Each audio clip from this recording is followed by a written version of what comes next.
Mike Moyer, NWCA Executive Director here at the National Wrestling Coaches Association Convention in Ponte Vedra, Florida. Changing times in college athletics, so much going on. It seems like the guidelines are changing daily, maybe weekly, but it feels like daily. Hourly. Yeah. How do you tell coaches how should they deal with what's going on right now? What's your advice to them? I think probably like anything else, focus on the things you have control over and just know that things are going to continue to change rapidly. And the most important thing is to be informed. Just make sure you're informed when those things happen, so you're the first to know and not the last to know. And one of the reasons that's why we have a convention, bring people down here so they at least know where we are as of today, and where to go for regular updates. And that's what I took away from that session we just had. Things are going to change on a regular basis. The NCAA gave us a great place to go to get updates, and the better we can communicate with our membership as things change, the more time our coaches will have to sort of adapt and improvise. When it comes to being informed, I don't know that anybody in the sport is more informed than you on what's the latest in college athletics, where things are headed. Mm-hmm.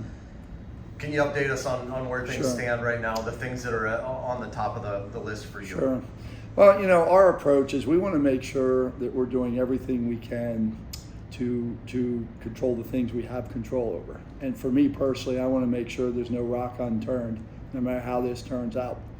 So, back in June, the judge approved this $2.8 billion NCAA versus House settlement, and the ramifications of that is the 357 or so Division I athletic departments are going to receive a reduced NCAA revenue disbursement of between $300,000 and $1.5 million each of the next 10 years. If you're in the Big 10 or the Big 12, those schools are paying $1.5 million. And if you're a mid-major, they're paying in the neighborhood of $300,000 to $400,000. So that in and of itself creates a financial hardship for the Division I programs.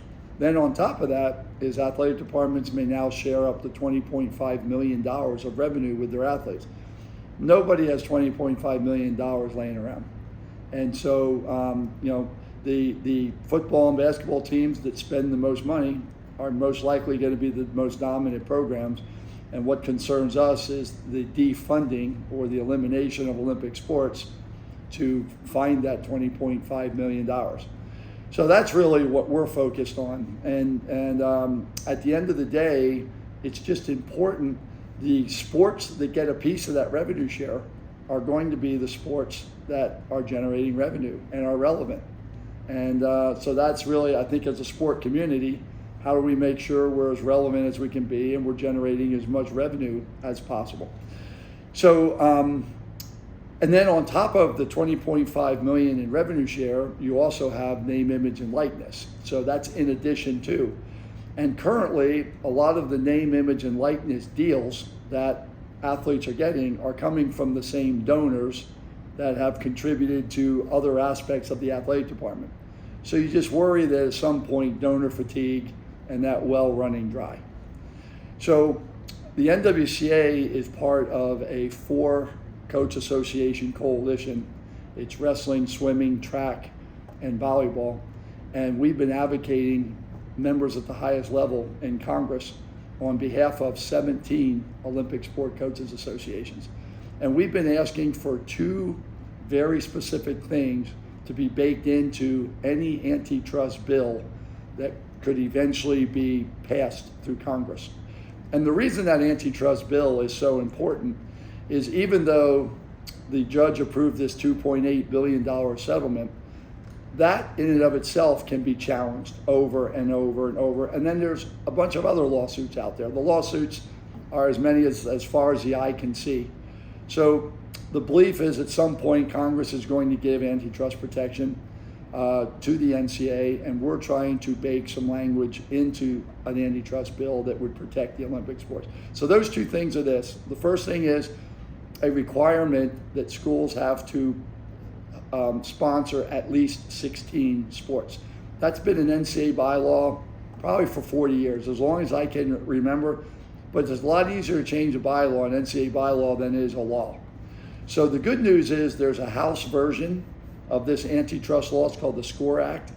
And we've been successful in getting that 16 sport minimum baked into the SCORE Act, which is, again, the House of Representative version of this antitrust bill. Step 2 is we're advocating to insert a minimum funding floor for those sports.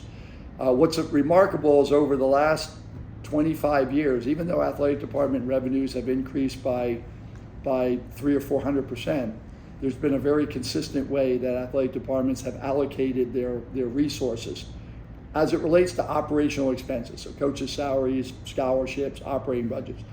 But at the Power 4 level, for example, about 35% of the operational dollars have gone to sports other than football and basketball in a very consistent way over the last 25 years. So we're asking Congress to bake that requirement into the antitrust bill as well. So a 16 sport minimum and a minimum funding floor, because without that minimum funding floor, we could find ourselves in a situation where you have 16 Olympic sports, but they could be funded like a club or an intramural sport.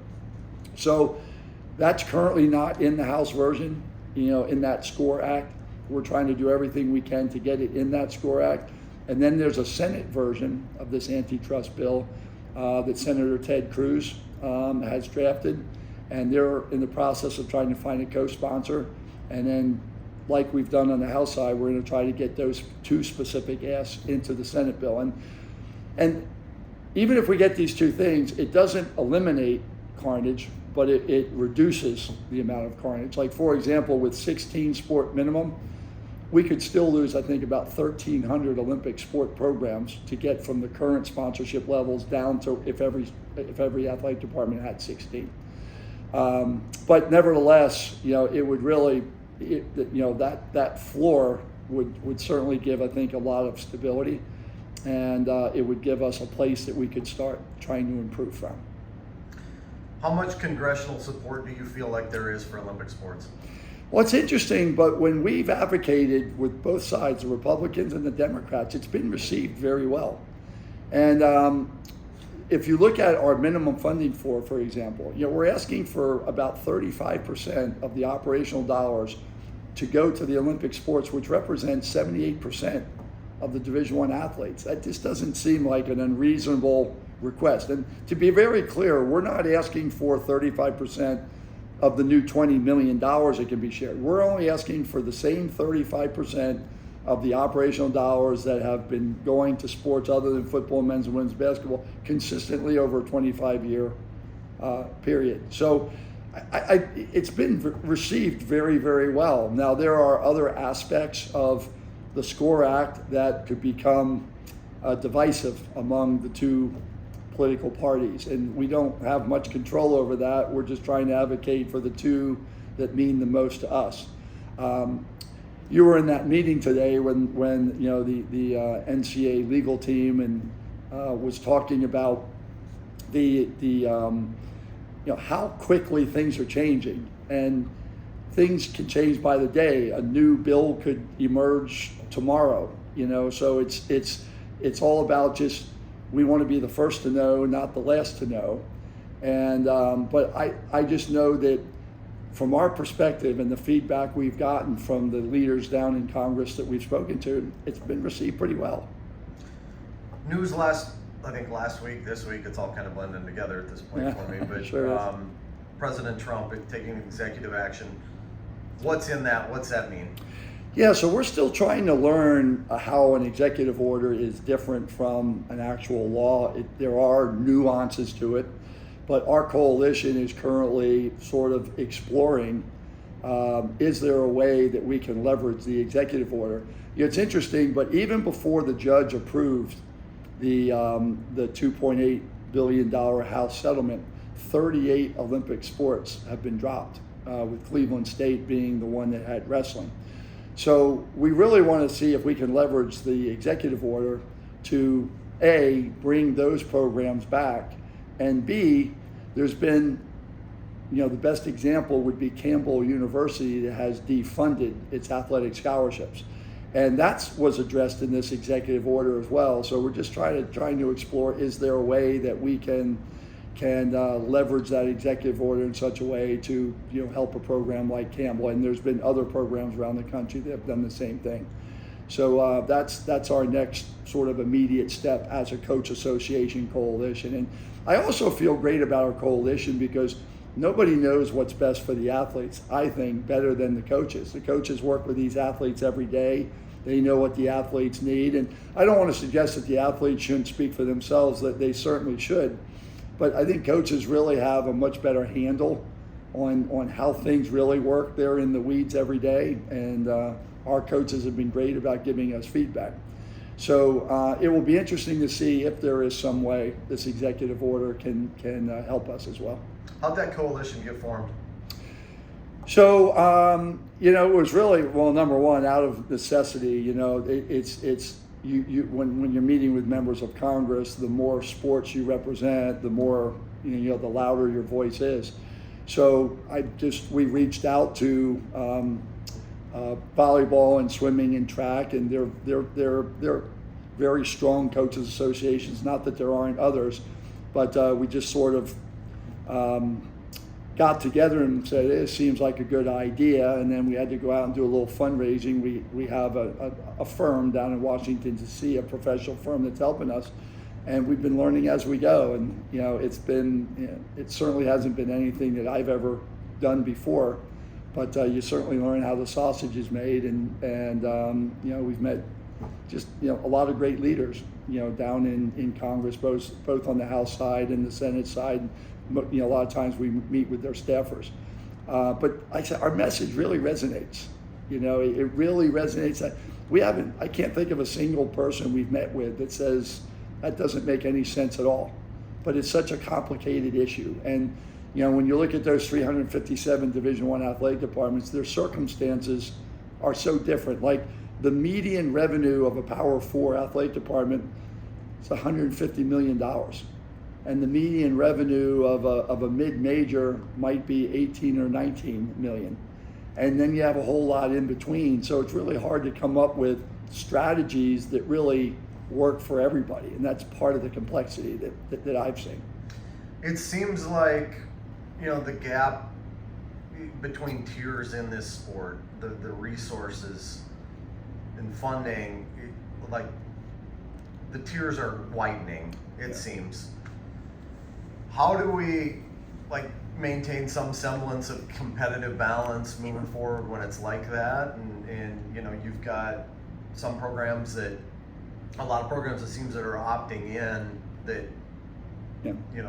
kind of surprised me that they would. How do we deal with all that as a sport going forward? That's a great point. In the beginning, I would have never thought that so many mid-majors, because the typical mid-major athletic department, upwards 60 to 85% of the athletic department revenue comes from student fees and institutional subsidy.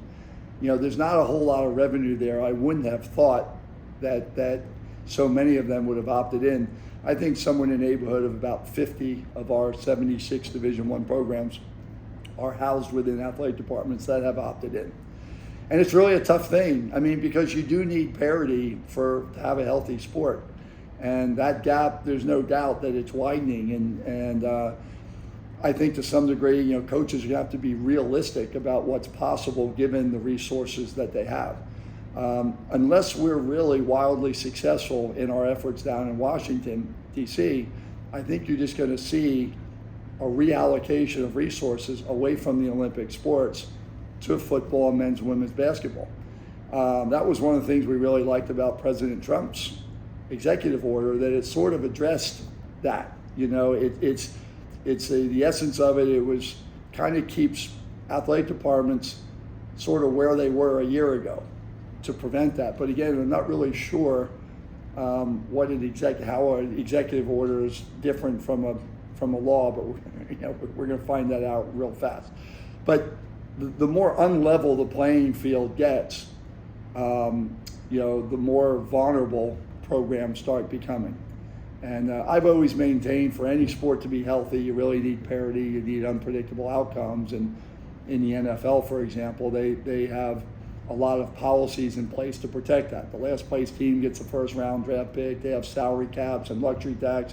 But there's only two ways that you can ever limit anything. The one way is with antitrust protection, and the other way is if the athletes are unionized. And in the NCAA structure, neither of those things are in place.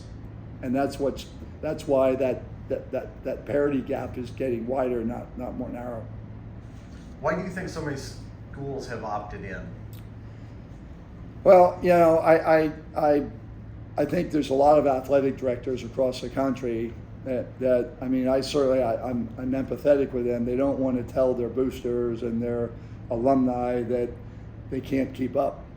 But, my instincts tell me that many of them, even though I think they know they can't keep up, what's going to happen is they're going to end up spending more money and they're going to fall further behind.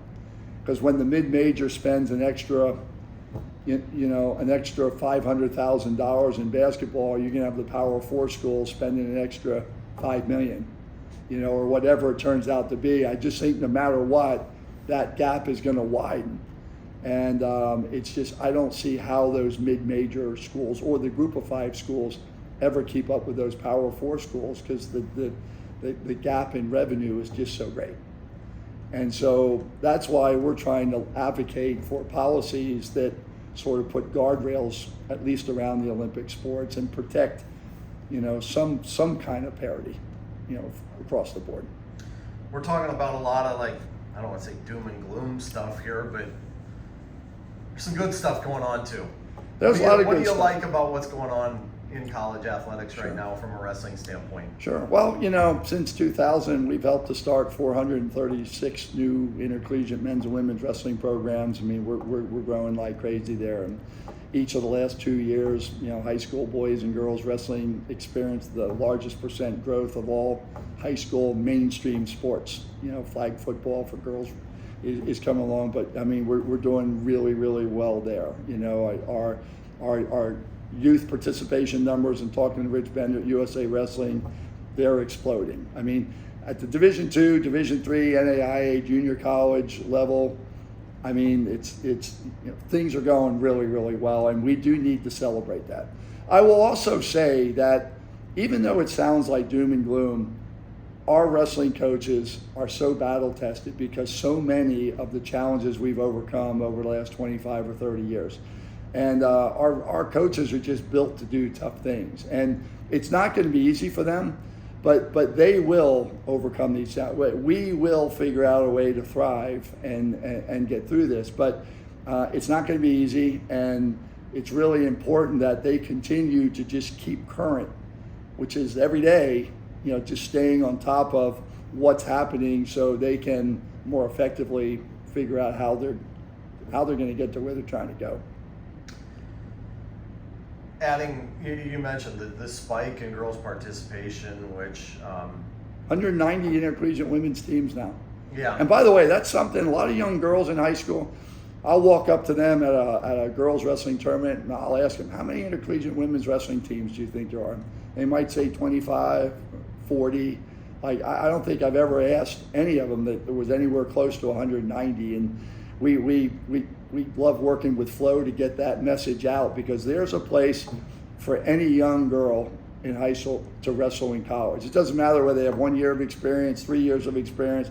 There's a lot of great opportunities out there. There's scholarship, there's financial aid. And even on the boys' side, as a result of all these new programs we've helped to start, there's a place for any young man or woman to wrestle in college. With that, specifically on the girls' side, one of the challenges that you have mentioned in the past, find enough coaches, right? Yes. How are we doing on that front? So at the college level, we host these CEO leadership academies, and essentially what we do is we pay all expenses for between 100 and 150 men's and women's head and assistant college coaches to go to one of 2 CEO leadership academies. We always have one of them on the 2 days prior to this convention. We pay for their flights, their lodging, their meals, and tuition. And I might add, a big part of why we're able to do that is with our partnership with Flo. And if people out there are saying, man, I'd really like to help the NWCA and help them fund the things they do, how can I help? just know that when you use that track wrestling tournament software, you get the stat packages, you using the weight management program. Flow very, very generously shares a big piece of that revenue with us that allows us to do all these things that we're talking about here, because all these things are very costly. So again, we just finished our Leadership Academy 2 days ago, and it's like one of my favorite things to do. And the reason they're so effective is some of our best college coaches spend 2 days sharing everything they know with the next great generation of young men and women coming into the coaching profession. And it's just like, I wish I had something like that when I got started in 1985. Back then someone tossed you the whistle and the stopwatch and said good luck. And when I think back to those wrestlers, my first couple of years of coaching, I just want to apologize to them. So we're doing really well. And quite frankly, if we had more money, I wish we could do more than 100 to 150 coaches, because we're just helping to start so many programs. At the high school level, we have a modified version of the CEO Academy. The high school version is just a 1-day, 4-hour workshop. And our vision is to do one of these in every state every year. We don't charge a penny, but the recipe for success is we get a commitment from 12 to 15 veteran coaches who agree to participate. We ask them to recruit 5 or more novice boys and girls coaches to come as our guests. We bring a facilitator in, and for 4 hours we talk about all of the non-technical, tactical aspects of coaching, and they're just terrific. And again, the reason they're so successful is those veteran coaches paying it forward, sharing the wisdom with these young coaches. And I've been to many of these, and they're just like, I leave so inspired. And the longer I do this, I've been doing this a long time, the future of the sport is absolutely tied to the quality and quantity of coaches, and wrestling's in a really, really good spot in that regard. We just have to continue to accelerate the development of these coaches out there. National duels. You've been working really hard for a long time. Let's spend Sure. something that you've wanted to see. It's not exactly what Sure. maybe you've envisioned, but we're going to have a national duel tournament here Sure. coming up in November. How Sure. excited are you about the fact that is coming to fruition? Well, it plays very much into this uncertainty that's going on in Division I right now. It's all about how do you make your sport relevant. And we're talking about a Fortune 500 company that's investing $1 million into the sport of wrestling. That's saying, and we're talking about a mainstream company. And what's remarkable is, for example, if it breaks even this first year, then it becomes $2 million next year. So Paycom is committed to losing $1 million a year. If they break even or make money, the pool grows. And that's what athletic directors want to see right now. When they're trying to figure out which sports are we going to get behind and which ones aren't, the ones that are generating revenue are going to get a piece of that revenue share. So it's going to be a season kickoff, a lot like NASCAR. It should drive a lot. It already is driving a lot of attention out there. But it's going to be out in Tulsa in mid-November, and I just think it's going to be a spectacular event. It's going to increase eyeballs on our sport. It's going to create a lot of buzz. They're putting together a really well done commercial that's going to run nationally. Wrestling can't be in the mainstream media enough, and so it's gonna really move the needle. Of course, we have a multi-divisional national duels for all the other college divisions. It's like, I think there's 104 teams in that. What's remarkable about that is over 50% of the teams that are in that have been established just in the last 23 years or so. So when you talk about the renaissance of college wrestling, I can't think of a better way to celebrate that than through that national duels. But our sport just needs more dual meets. It needs more dual meets at the college level.